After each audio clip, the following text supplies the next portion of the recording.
I'm Ryan Macklin, and welcome back to Master Plan. On this live episode, I am talking with Stephen Hood and Will Hindmarch, people involved with the fantastic thing known as Storium. Welcome, Stephen and Will. Thank you, Ryan. Hello, thank you. So, why don't you guys quickly introduce yourselves? Start with Stephen, just who you are and what you are on the internet. I am one of the creators of Storium, one of the founders of Protagonist Labs, which is the company behind it. I am a tech startup sort of person. Spent my whole adult life working for tech startups and all that sort of thing. But I'm also a gamer, a long-time gamer, and pulled those two interests together to create Storium. Cool. Thanks, Stephen. Will, what about you?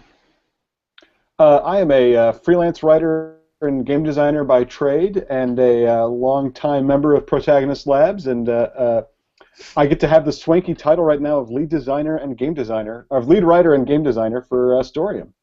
Right on. Well, glad you guys could join us. For those who are watching live or in the very near future, or listening in the very near future once this goes out on the Master Plan podcast feed, Storium is on Kickstarter. Right now, 1,000,001 people, I believe, are involved in it. And if you haven't heard about what Kickstarter is, what's the 30-second elevator pitch about not Kickstarter, but what Storium is? You want me to take it, Will? Yes, please. So Storium is, we call it an online storytelling game.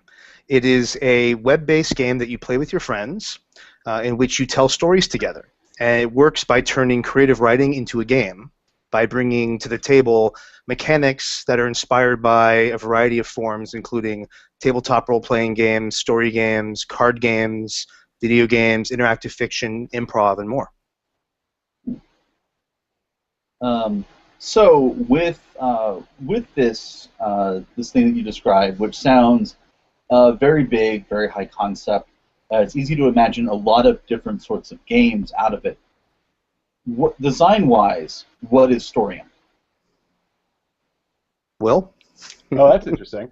Yeah, design-wise, well, it's a collaborative narrative experience, right? So it's a storytelling game, just like Stephen said. But what that means is that rather than being at the mercy of certain, sometimes simulation aspects or random aspects that you might get in a video game or in a tabletop role-playing game, the skill in Storium is based around creativity itself, raw creativity. So a lot of what the game hinges on is the player's ability to not necessarily just tell a story as much as to dramatize character or to see through a character's eyes or to pose dramatic moments to their friends and otherwise to essentially be a writer, to be a storyteller.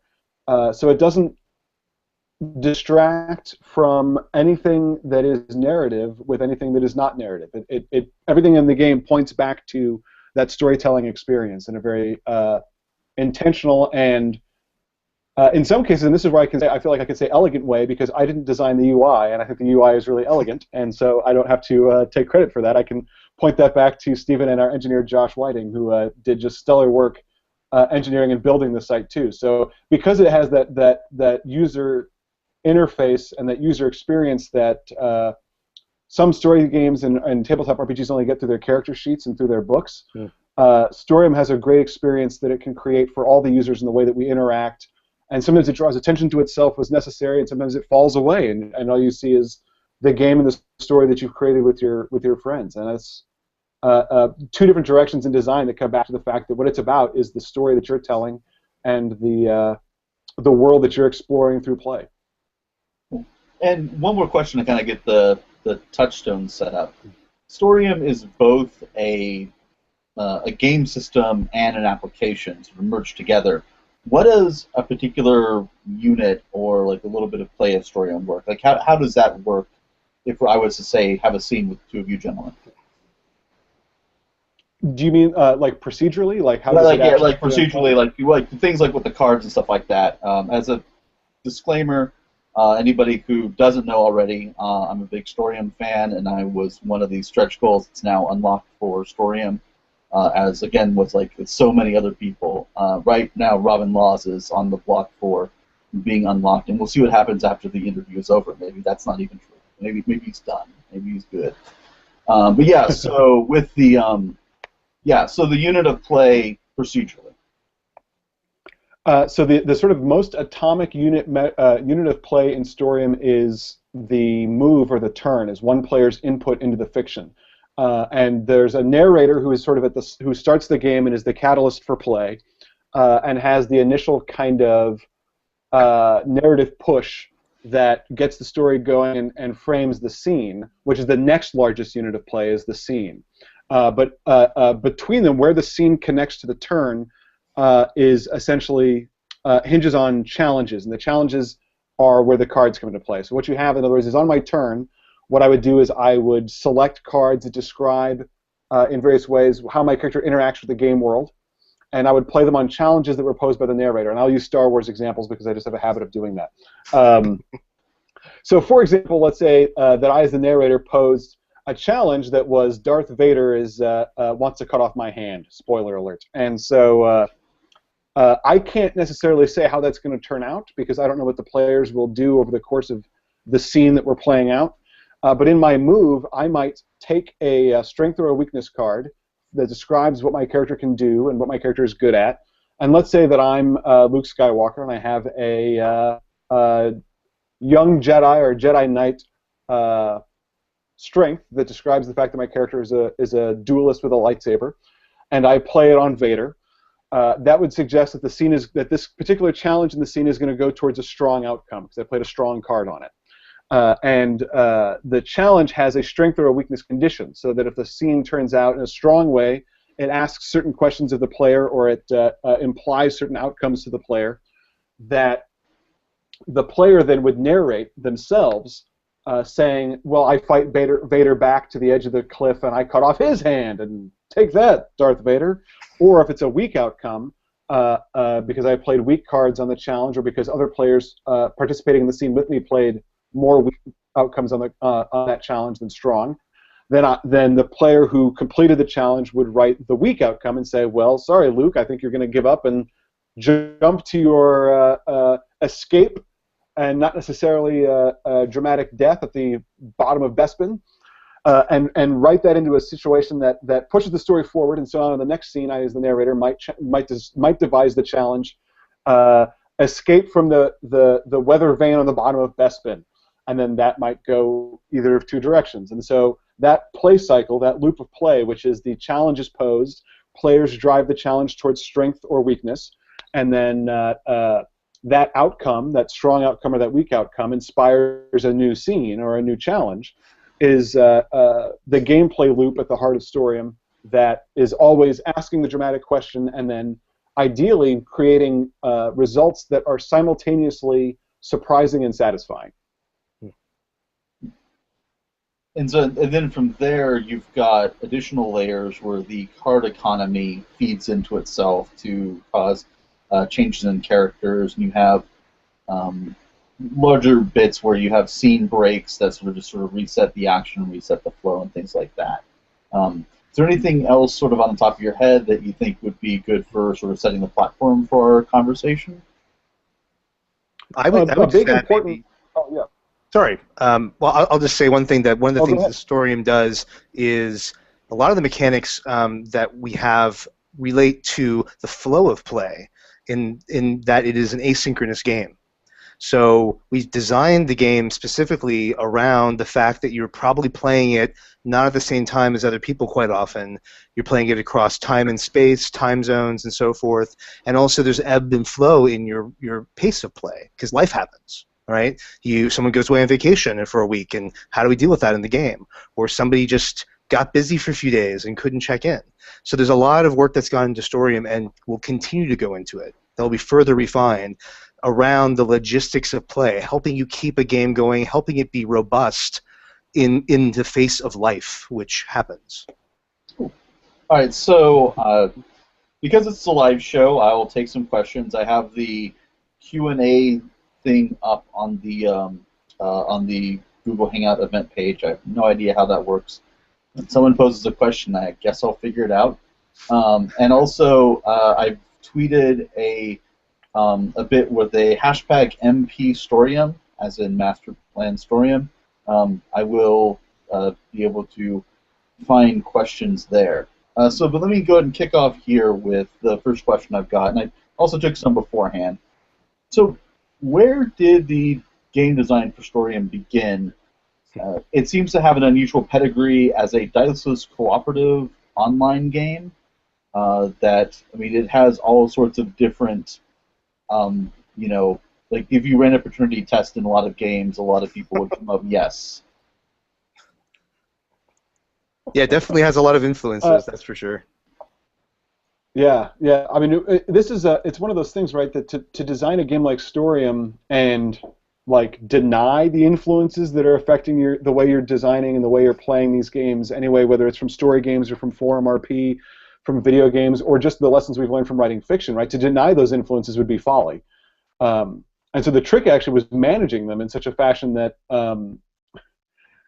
was not throwing in the kitchen sink. There's so much stuff, right, that I think and Stephen, I know over the, what has it been now, 16 months or something of various design permutations we've been going through, we've had a lot of options that we've played with and then tinkered with in actual play, with the alpha, through just initial designs and iterations, and said, this is great, but it's not what we're trying to say or what we're trying to do yet.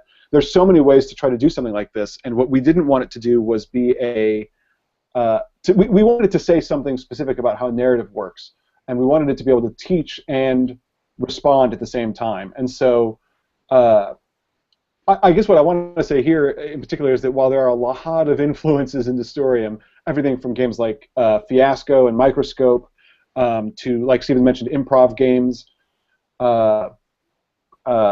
storytelling games like De Profundis, writing games of all sorts. There's also there are a lot of influences that are subtler in some ways that affected us, I think, in the way of there are things that, because we're asynchronous, right, that we have strengths that a lot of other games don't, because there aren't a lot of games that do this specifically.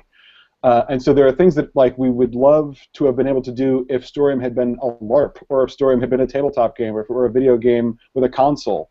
And we've learned those and then pared away everything that wasn't the narrative-driven player, narrator shared authority game that made Storium uniquely what we were trying to build. And I want to stress that there are influences still acting on us, of course, that not the least of which would be the sheer number of gamers and game designers that are coming in, not just to the Kickstarter to build worlds with us, but that are playing the game and are bringing in great ideas to the beta. And so the influences don't stop. It's not like the game is designed and then sealed in amber. Influences continue to come in really profound ways. To affect not just the diceless aspect, but, for example, we've seen a lot of solutions in actual play to the notion of how cooperative is Storium for the players versus how cooperative is it for the characters they play. Because we've had the players cooperating, but they want to have their characters fight.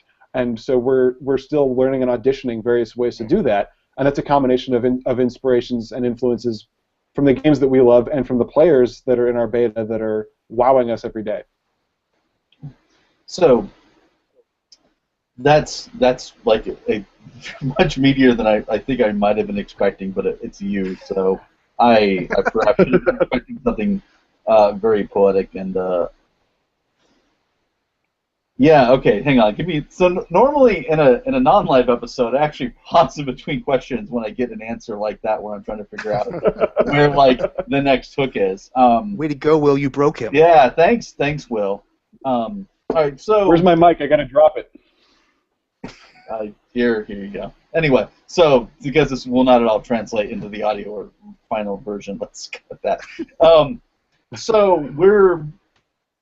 So in this massive endeavor that you're doing, that comes from and is continuing to come from many different elements, are there any highlights that you could say, this we drew a lot from this?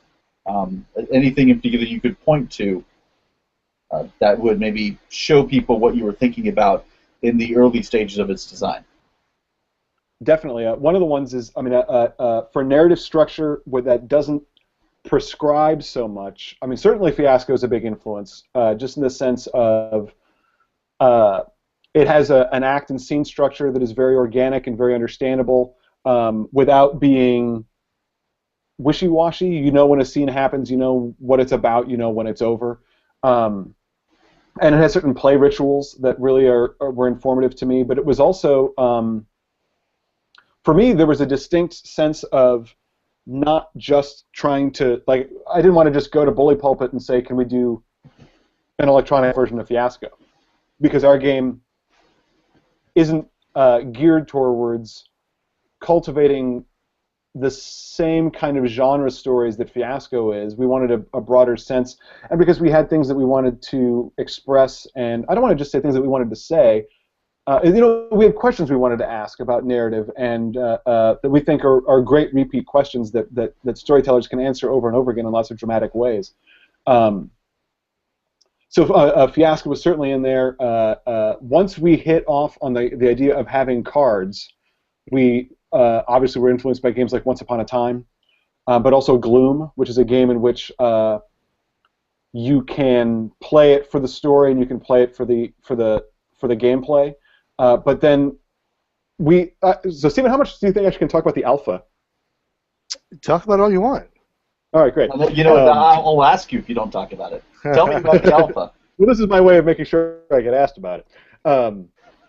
We had a version of the game that we took to a fair number of playtesters and played with that was still too, I almost want to say like a figure drawing as opposed to a render in its game mechanics, which was that it was it had kind of the right shapes, but there was a lot of question about, you know, where the actual lines suggest a figure rather than really shaping the game itself. And so, for example, it was hard to tell when scenes ended. What's that? Yeah. I just say it was too hard to play for everyone, I think. Now, was this like a live alpha did you do, or was it was this like a live, you had cards and were sitting around, or a live tech alpha, or like... This was a live product. Okay. This was a live product that we tested, yeah. That used a karma-based system that I think that it's one of those things that I'm not surprised in hindsight that it didn't connect and click and work for the maximum number of players, and that really it was too hard to play in a variety of ways because it dealt with things that I find intuitive, but it didn't ask its questions very well of the player. It didn't define its choices as strongly as it needed to work both asynchronously and when you can't read the other player's faces. When you can't just look at somebody and gesture or get a read on the room. It required too much negotiation. And so we had problems knowing when scenes ended, for example, which is a real issue, and that pushed a lot of the design that we have now is understanding what I'm trying to say and when, and how much I have to say it to know that we're done saying it. So how do we know when Vader or Luke loses a hand? And the answer, right, is when a certain number of cards have been played. The cards they weren't cosmetic, but they were more like little packets of lore in the original alpha, and they didn't have the same weight mechanically. And I don't think we were ever particularly happy with the fact that they were just lore, that they were just influential. Yeah.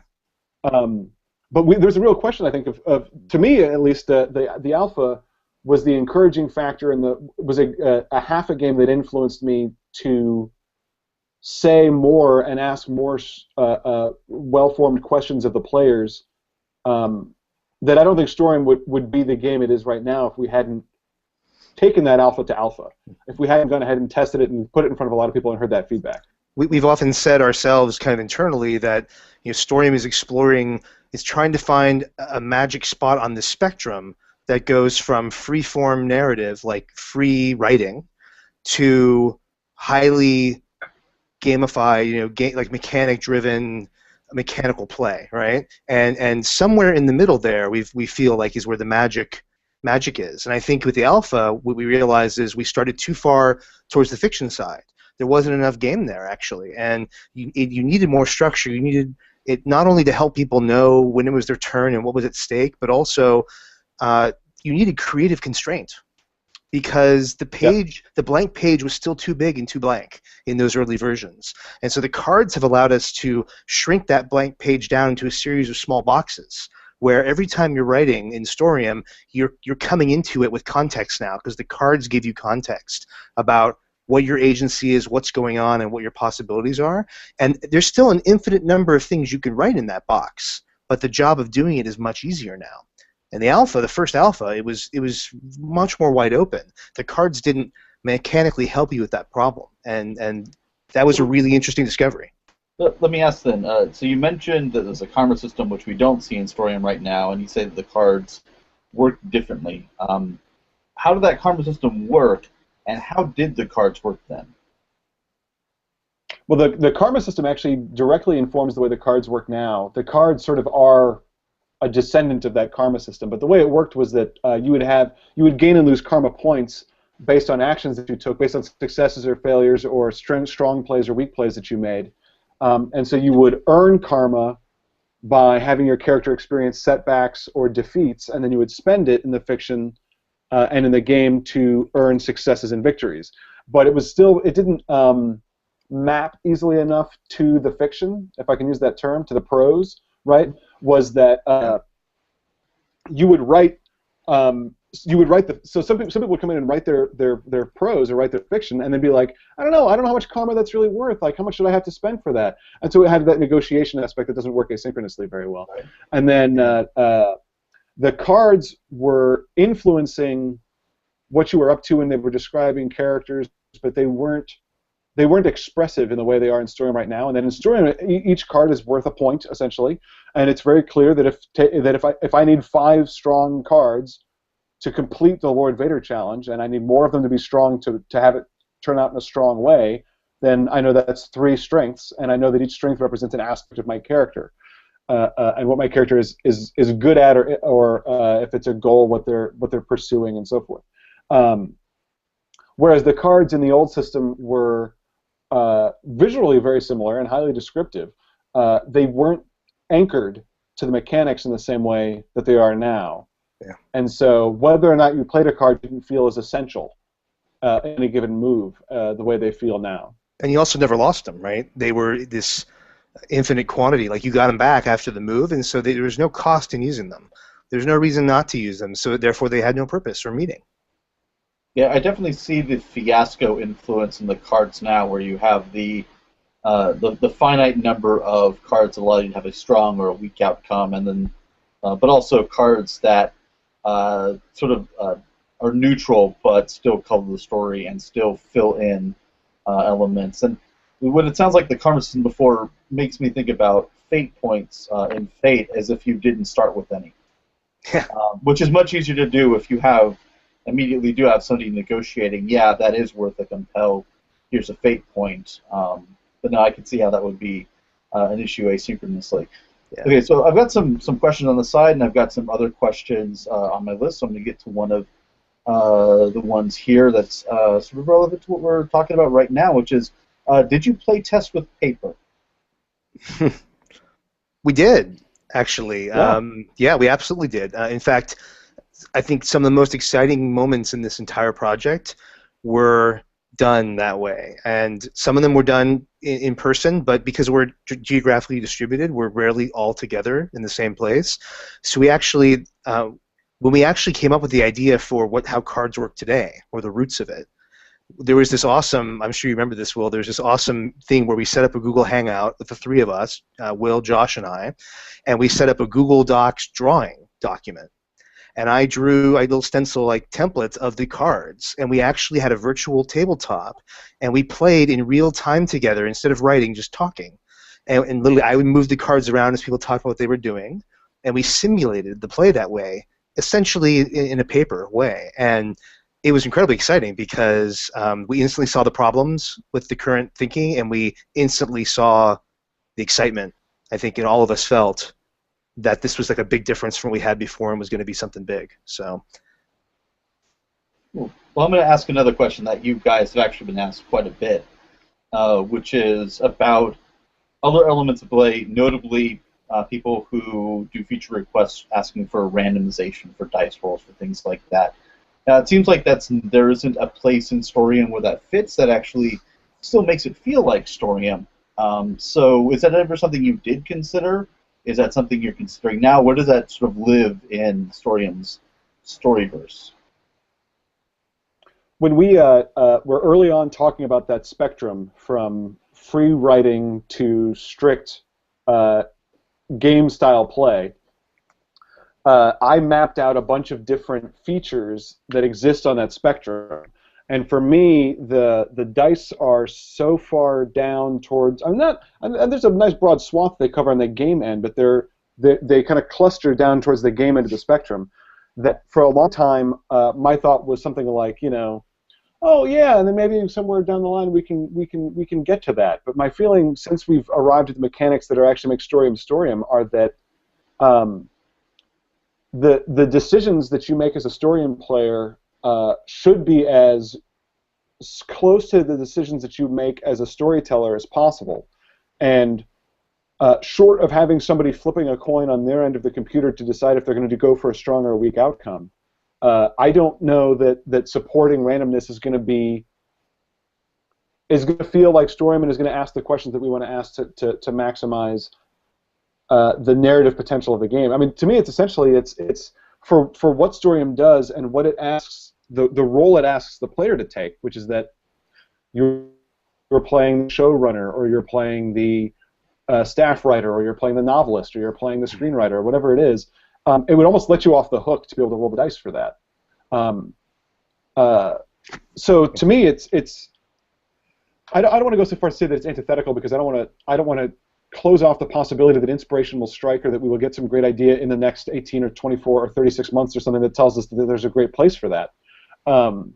But for right now, in particular, and why I'm so happy with where the questions are in Storium, the choices that players make. Randomization, I should say, we certainly auditioned it, and we come up with lots of ways that it could work as an option. But what excites me about playing Storium, when I play it, is that choice that I make between what I want and what my character wants, or between what I think would make a great story and what would turn us towards comedy, what would turn us towards drama, or what would turn us towards tragedy, and what would turn us towards ananeurosis, to drop a term if I'm saying it correctly. But I'm not, but it's late. But so anyway, the point just being that choice, the core choice of Storium, is not necessarily actually in the fiction. The core choice of the game is about the fiction, and it defines what you want to see happen. And so that choice of which card to play and which way to direct the story and how hard to push it, with just a little bit of the tactical layer that you get from having a limited number of strengths and weaknesses and having them refresh and having the goals and the subplots in play, means that decision becomes random, becomes non-random and becomes a choice, in a way that the random decision, to me, always tends towards physics. That when you have random rolls in a game, you're modeling the unknowable, and because we have authors in Storium and everybody shares in that role, the unknowable is actually fairly low, but the unpredictability comes from the collision of players. It comes from the ways that we interact almost alchemically through play and don't know. It's about how we dare each other, right? We say, oh yeah, well, what do you think will happen if Vader loses a hand and Luke wins this duel? Or what do you think will happen if Count Fezziwig doesn't come to the ball, or whatever. And so to me, that's really where the juice is. And it's not that we can't ever do something random with it. It's that right now I think we have a lot of exploring to do in the space that we've mapped out. So let's see. Sort of along the same vein of talking about mechanics that don't currently exist in Storium right now, are there any that you wanted to put in, but for technological issues or feasibility issues ended up having to be abandoned? Technology hasn't been. I don't think there's any sort of mechanic we've wanted to do that we couldn't do because of tech. I don't think that's really been the issue. I mean, there's workload. That's a very practical concern when you're building technology. The more complex the machine you're building, the more chance of problems, the longer it takes, and the more cost if you're wrong. So we tend to build things incrementally, but in phases. So like we're going to build this chunk of stuff, and we're going to build it piece by piece, and then we're going to test it and see how it works. And so that's kind of how the project has progressed. There are plenty, and I'm sure Will can speak to this too, there's plenty of things we talked about doing that we haven't done either because we just haven't prioritized them yet. They weren't core, right, to maybe the alpha and then the beta, what the things we were trying to understand. But also some of them, we haven't yet figured out how to fit them into the asynchronous context. Things like a lot of people are asking right now in the beta for cards or some other form of relationships between the characters, kind of like how the bonds you create in Dungeon World, let's say, right? And people really are asking for that, and yeah, I mean that's cool stuff. That stuff works really well, obviously. It's hard to do it in asynchronous fashion because that's more round trips. That's more loops of back and forth, you and me talking, deciding what to do, and it has to happen at the most critical time, which is character creation, right? That's like the moment when it can all go off the rails the easiest. Is I never finished creating my character, I never really got into this, and we never got started. So I mean that's just one example off the top of my head. I'm sure, Will, you may have other thoughts. I have kind of a short, I should say, kind of miniature. I don't know what you call it, a proto-expansion doc of stuff that we think that we would like to do. I don't want to, because I don't know how to prioritize that yet because we're still getting feedback from the beta, and I don't want to just do them in the order I want to do them. I want to do them in the order that the audience asked for them, at the intersection of the audience's demand and the product's visible emergence. Like what does the product need in order to bring more players in so that we can hear more what the players want. But it's included all kinds of, similar. Some of them are completely mechanical. Some of them are sort of procedural, or almost like just the abilities to express or form more emergent rituals of play, so that the culture of play can grow. And that's in some ways actually where interaction with the tech is. I don't want to say it's easy for me to say that it's easy because I don't have to build the tech personally. But where some of those breakthroughs are already done, where it's a question of like, we just need the work hours to accommodate adapting some social media tech to the platform and finding out what order is the right order to do them. So there are all kinds of features that I would love to. I'll give you one example because I don't know when it will happen, but because it's easy to imagine given what you can see in Storium right now. I would love to have the ability to have the narrator role move around a little bit, or optionally at least, right? So that you don't have to necessarily have a single narrator per game. So that it's easier to hand that off and then hand it back, whether it goes around turn by turn or whether it goes around because the narrator's going to go on vacation or because of a school break, and so somebody's got spring break and they're gone for 3 weeks or whatever it is. But that's one of those things. Is that right now I think it may appear that part of the core identity of Storium is that you have this one lead narrator figure, and I think Storium is more flexible than that. I think it can really handle what happens if that narrator moves around, but it's not. It hasn't been, an urgent need because we're still exploring and understanding what's emergent from the play dynamic we have right now, and there's a lot of juice in there, and so it's not like we're waiting we don't have to refill the tank just by adding that kind of a feature yet. There's so much stuff that we're learning every day from the beta, and that I expect to continue to learn. That it's hard to guess what order these things should come out in anyway. So. Sure. I've seen a bit of people, and I've done so myself, essentially hack the platform a little bit to cover different modes of play. How dare you? I know. Sorry, I'll hang up right now and apologize. Hack away. When when a game that hasn't gotten off the ground very much because I started it like the week before I started hitting crunch time, I put for each of the character cards you would pick during character creation, I would also say and answer this sort of question when you pick that, character, concept, strength, or weakness, or whatnot. But and I'm seeing other people do different things with just the way that they want to frame how their Storium game works, as opposed to how somebody else is sort of framing, and just the fact that you have a system where whether it's a strong or a weak outcome, the person who plays the last card on it gets to dictate the terms of that outcome. The the uncertain outcome when you play equal number of strong or weak then goes back to the narrator. But you still see a lot of people sort of hand off at least some of the baton to the narrator regardless of outcome, because just because of either they want to write, but they still want to be not subservient, but they want the world to still impact them rather than having whole impact of the world, or for whatever, or just their gaming culture for whatever reason. Yeah. It does seem like, and I'm leading to a question, I promise, that Storium has either supported or even created different microcultures of play. Some of that from the text, some of that from things like the way the commentary sidebar is used from like one Storium group to the next. What surprised you about the emergent play that's come from the beta? Steven, you want to go first? Sure. I mean, so first of all, the idea that there are multiple communities or schools of thought developing inside Storium is incredibly exciting and gratifying. One of the things I worked on in the past was Delicious, the social bookmarking pioneer, and Delicious was special in a number of ways. One of them, I think, was that it allowed for emergent behavior, and in fact, a lot of our product strategy was driven by emergent behavior. So you're able to see how people used it and invented new ways to use the technology, and then we turned some of those into the product over time. And that principle doesn't apply totally cleanly to a game like Storium, but it's there. And so it's exciting to watch how people use it because we learn from that.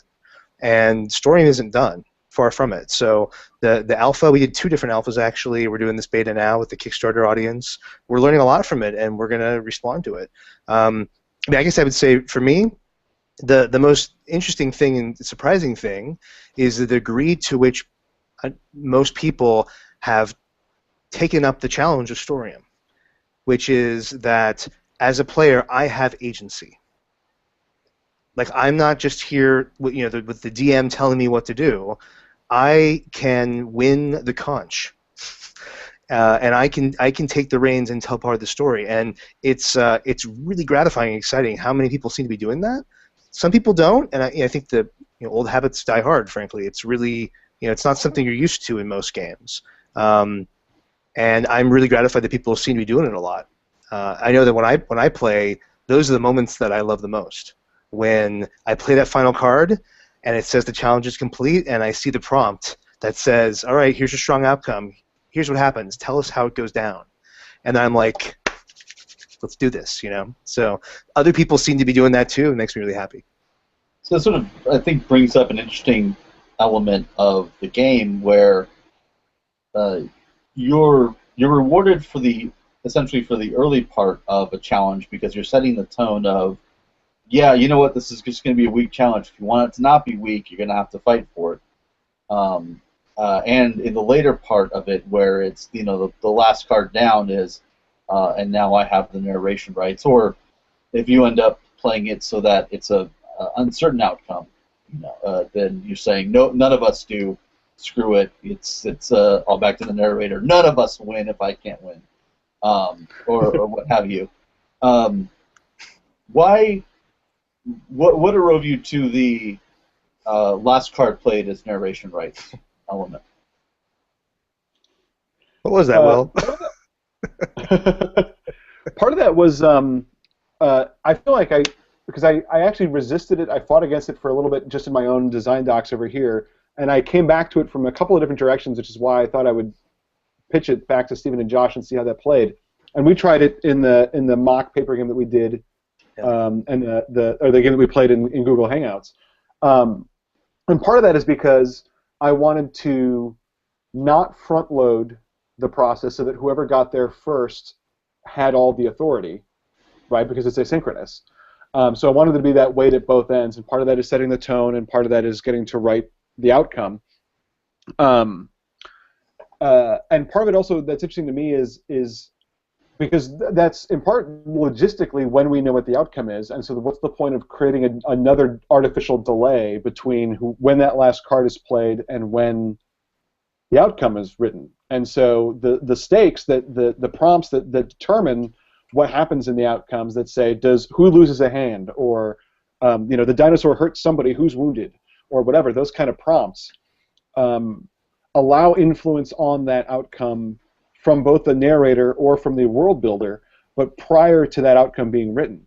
And I'm gonna regret saying this from a design perspective, but part of it is that the ritual is so much of, as we're seeing, I think in the beta, the ritual is so much of how it works. There's so many little cues in terms of, like, I could just completely ignore that prompt when I'm writing my outcome, and all it will probably do is create a disconnect between me and the other players, and part of the agreement that we had as to how it will work, and then it will cause the move presumably to get sent back and have a change requested or something like that.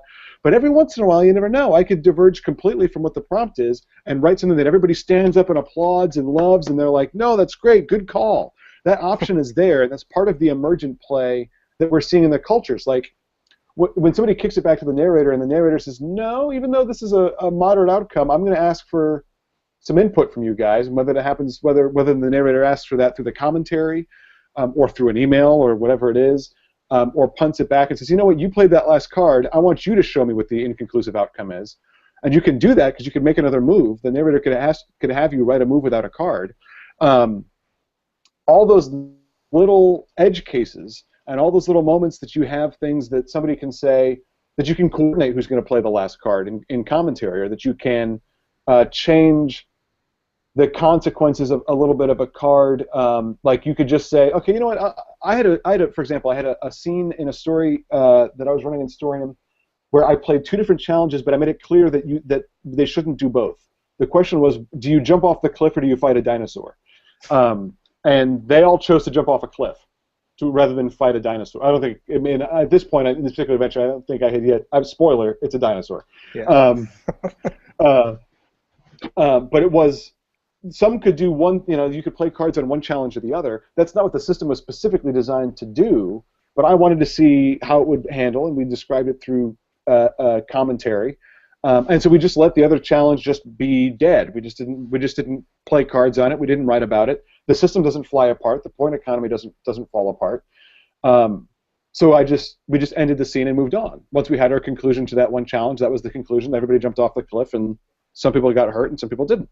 So a lot of those edge cases and those rituals or customs of play that come up, those cultures of play that form, and that explore edge cases that we did predict, and I love seeing those get discovered, and edge cases that I did not see at all that people discover and mine for great uses and find great dramatic substance for, all the different ways.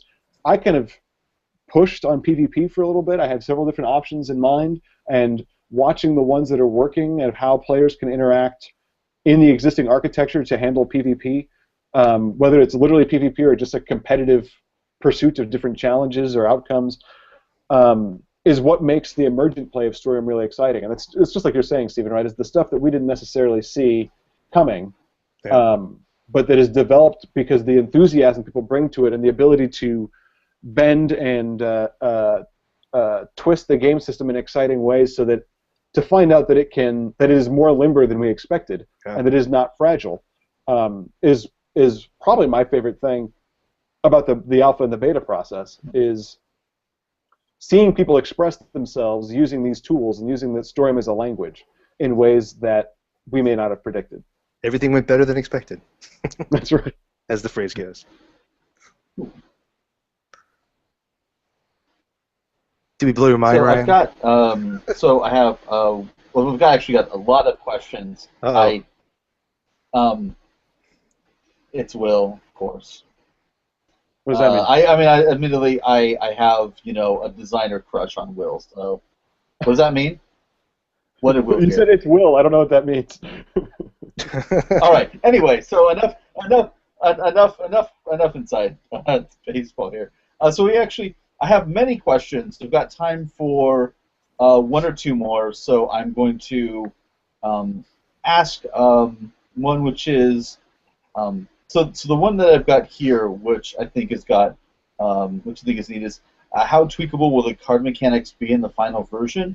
Which then I think brings up a question I have, which is, at what point do you stop adding features? At what point is a cutoff, either in a cycle of development or overall? You want to take the first part, and I'll take the second part, Will? Sure.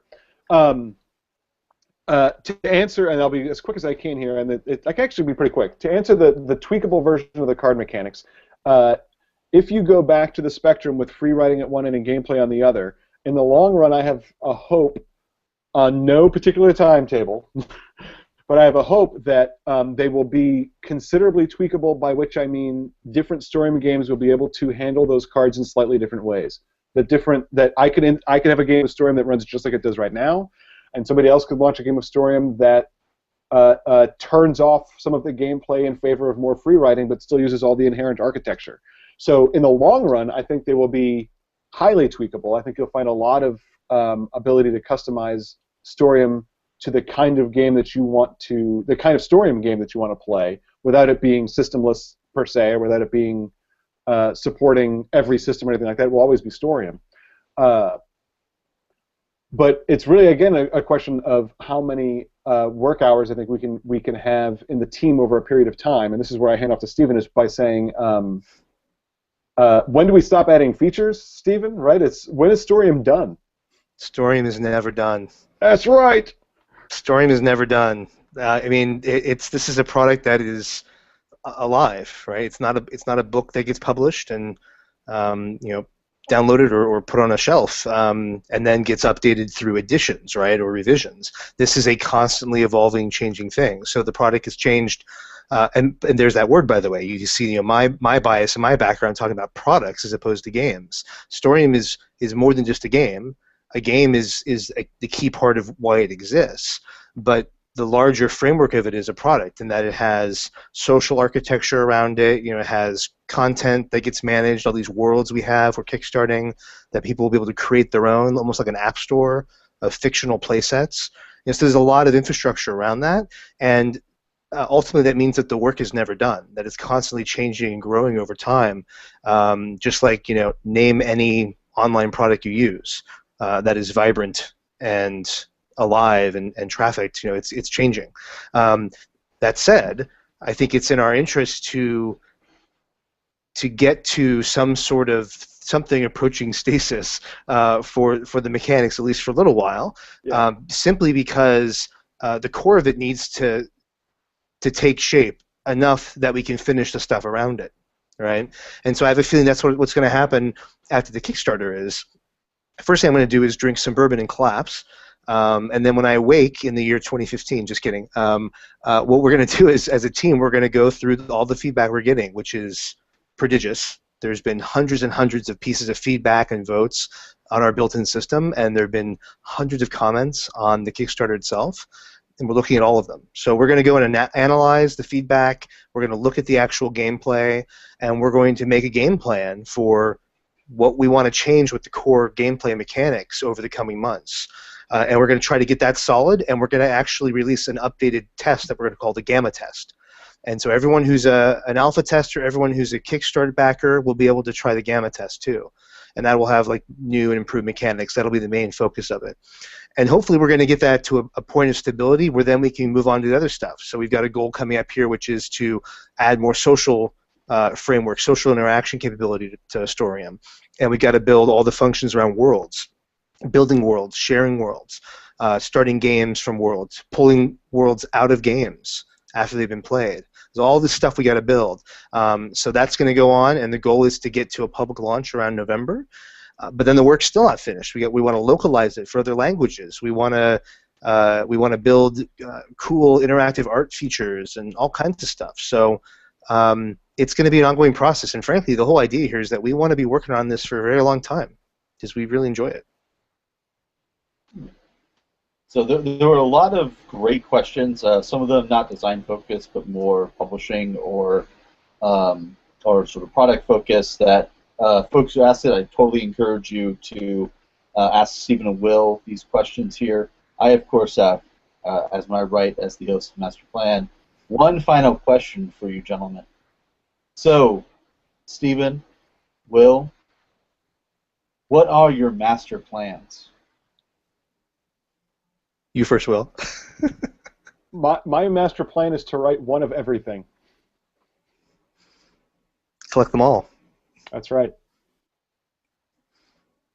My master plan is to keep doing this. It's been my dream. I've worked on a number of things I'm proud of. I've worked on a lot of junk too over the years, and this is the thing I'm most proud of I've ever worked on. And it's not perfect, it's not done, but I feel like it's worthy and worthwhile, and I just want to keep doing it. So I'm really thankful for everyone who's been backing us on Kickstarter, because that makes that possible. And we really appreciate everyone who's enjoying playing it and telling us about it. Sweet. Well, as somebody who is both a game designer and did the whole like Silicon Valley, tech web development thing, Right. Storium's like from a tech perspective, Storium's really impressed me. You guys have impressed me. And I definitely wish you both the best of luck on your master plans. Ladies and gentlemen, Stephen Hood and Will Hindmarch! Thank you, everybody.